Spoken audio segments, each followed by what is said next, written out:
Good morning, dear students. Dear student, this is Atul Tyagi. This is class 12 physics, and we are studying here current electricity, which is the chapter 3rd or unit 2nd.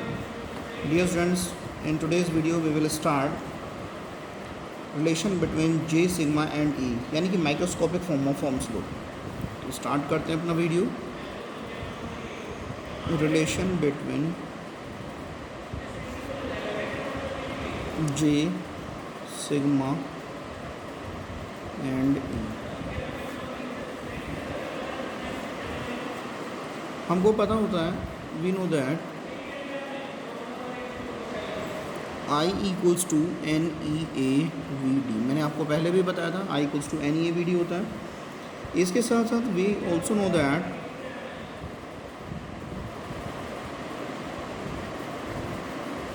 We d क्या होता है हमारा drift velocity, और ये होता है E tau by E. Is that clear? ये वाली वैल्यू यदि हम इसमें सब्स्टिट्यूट करते हैं तो हमें क्या मिलता है, I equals to N E tau by N. ठीक है. हमको जो रिलेशन इस्टेब्लिश करना है जे सिग्मा एंड डी में करना है. तो जे हमारा क्या होता है, जे क्या होता है, आई बाई ए होता है हमारा. तो हम यदि इस ए को उठाकर नीचे ले जाएं आई के, तो हमारा जे बन जाएगा. तो हम क्या करते हैं, I over A equals to N E tau by N.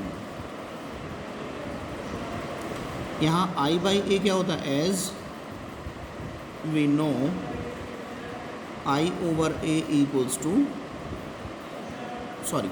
J, and that is the current density. okay, so J हम यहाँ पर रिप्लेस कर रहे हैं, J equals to N E tau by N. ठीक है. यहाँ से हम लिख सकते हैं J equals to N E square, E से मल्टीप्लाई करेंगे ई टॉ बाई. ठीक है. अब इसे हम ऐसे भी लिख सकते हैं, J equals to N E square tau over M into E. आपको मैंने पिछली वीडियो में बताया था कि जो सिग्मा की वैल्यू होती है वो कितनी होती है, सिग्मा की value n E square tau by m. तो यहाँ पर हम लिख सकते हैं n E square tau by m के प्लेस पर हम सिग्मा को सब्स्टिट्यूट कर सकते हैं. ठीक है. तो लिखते हैं as we know sigma equals to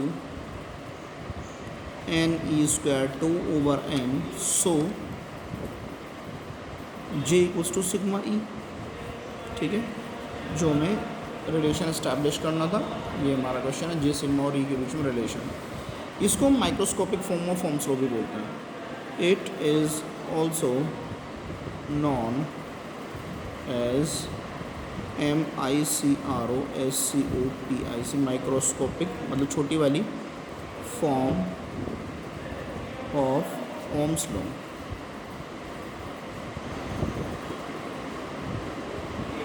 D student, आपको पता होगा जे हमारी कैसी क्वांटिटी है, वेक्टर क्वांटिटी है.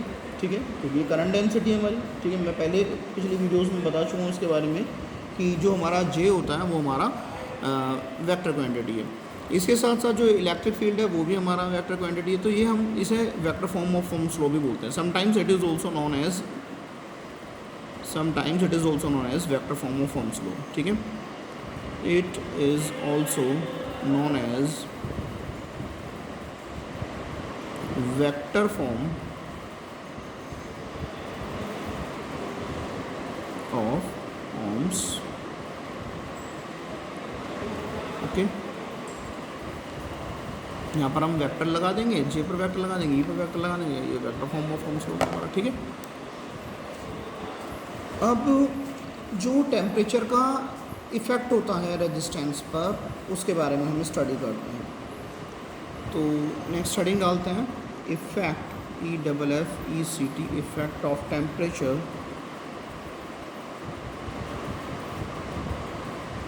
On resistance.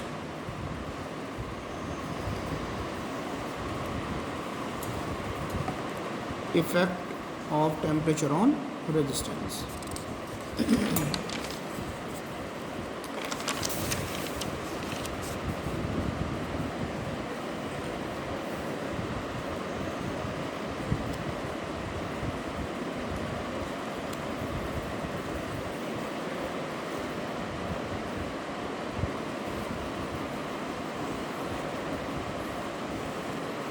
रेजिस्टेंस और टेम्परेचर जो रिलेटेड होते हैं वो एक फार्मूले से रिलेटेड होते हैं।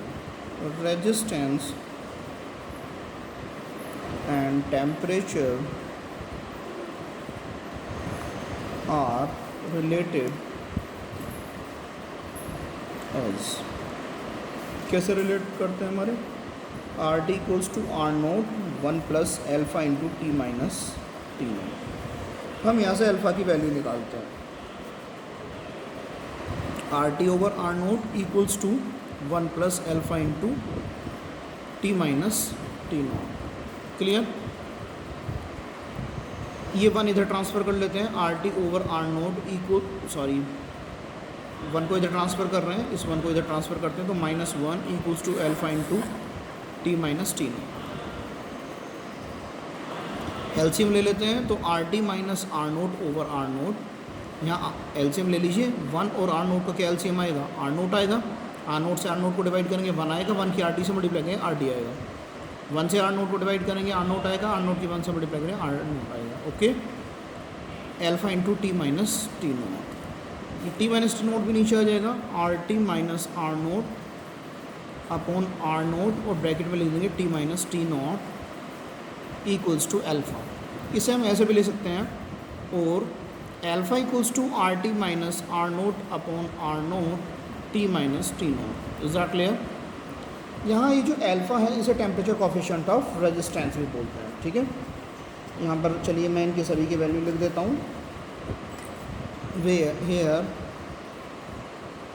RT equals to resistance at temperature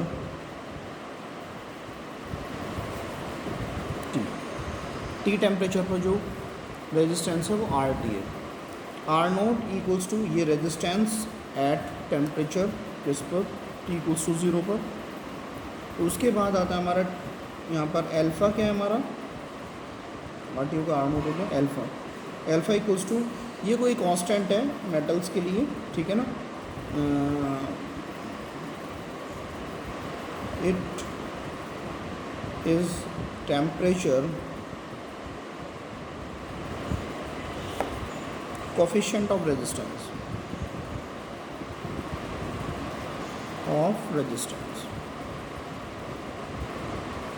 ठीक है। इसकी यूनिट जो होती है हमारी, यूनिट ऑफ एल्फ़ा इज़ पर केल्विन, यानी कि केल्विन इनवर्स, ये ऐसा यूनिट है इसकी। डिग्री सेल्सियस इनवर्स भी बोल सकते हैं आप उसे, ठीक है, लेकिन वो ऐसा ही नहीं होगी। ठीक है, तो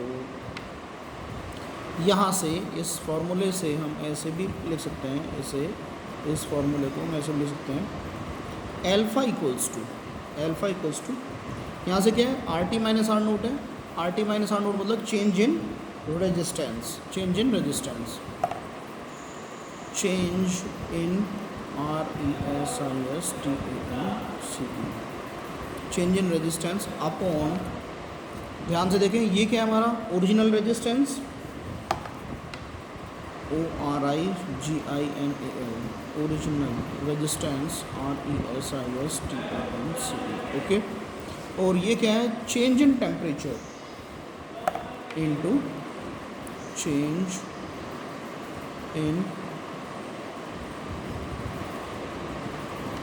change in temperature, okay, clear है। So we can say alpha equals to change in resistance upon original resistance up into change in temperature, ठीक है, क्लियर।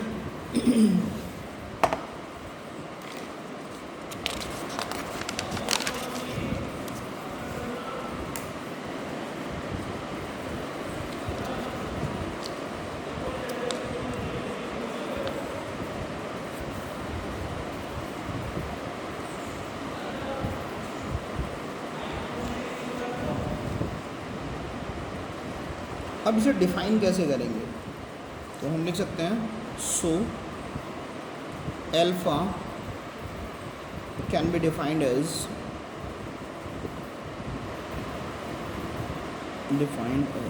कैसे कर सकते हैं, चेंज इन रेजिस्टेंस, हमारा ऊपर चेंज इन रेजिस्टेंस आ रहा था, नीचे ओरिजिनल रेजिस्टेंस था और चेंज इन टेम्परेचर था। तो हम कह सकते हैं it is change in resistance, यानी मैं यहाँ लिख रहा हूँ RESISTANS, it is change in resistance per unit original resistance, per unit original resistance, per unit change in temperature.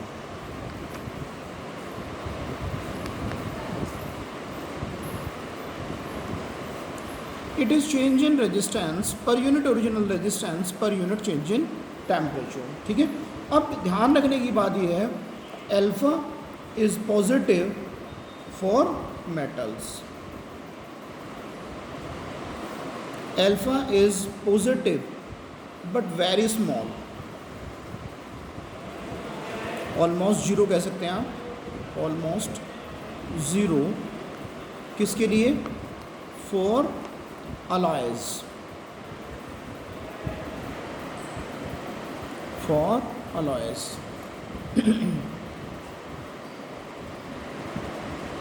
ठीक है, alpha is negative for insulators and semiconductors.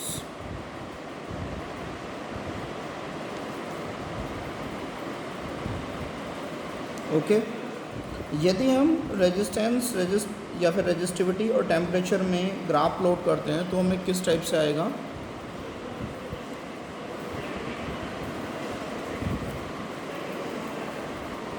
इधर हम रेजिस्टेंस या फिर रेजिस्टिविटी ले लेते हैं। ठीक है, ये ओरिजिन है और यहाँ टेम्परेचर है। ठीक है, बात क्लियर है? यहाँ से क्या आएगा हमारा, यदि हम मेटल्स के लिए लेते हैं, यानी कि जो हमारे कंडक्टर्स वगैरह के लिए लेते हैं, तो हमारा इस टाइप से आएगा, ये इस टाइप से आएगा कार्बन। ठीक है, ये आएगा हमारा सेमीकंडक्टर्स, इलेक्ट्रोलाइट्स वगैरह इन सभी के लिए। ठीक है, और ये हमारा ऑलमोस्ट ऐसे जाएगा, हमारा थोड़ा सा यहाँ होगा, यहाँ थोड़ा ज़्यादा हो जाएगा, या लो इसके लिए इसे कर सकते हैं फॉर कंडक्टर्स, यानी कि मेटल्स। ठीक है, ये हमारा अलॉयज़ के लिए आएगा।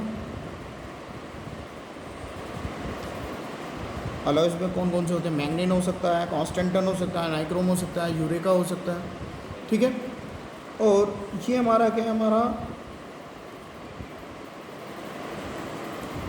फॉर सेमीकंडक्टर्स,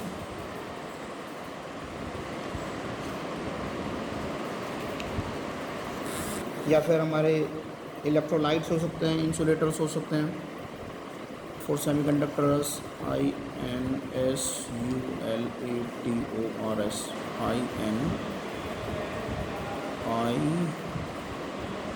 INSULATORS, इंसुलेटर्स या फिर सेमीकंडक्टर्स।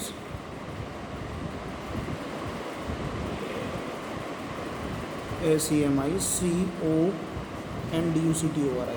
सेमीकंडक्टर्स। ठीक है, so dear student, that's all for the day. यदि आपको वीडियो अच्छा लगा हो तो please like share and subscribe, and please press the bell icon, and please press the like button so that I can enhance my stuff more. Thanks for watching. Have a wonderful day.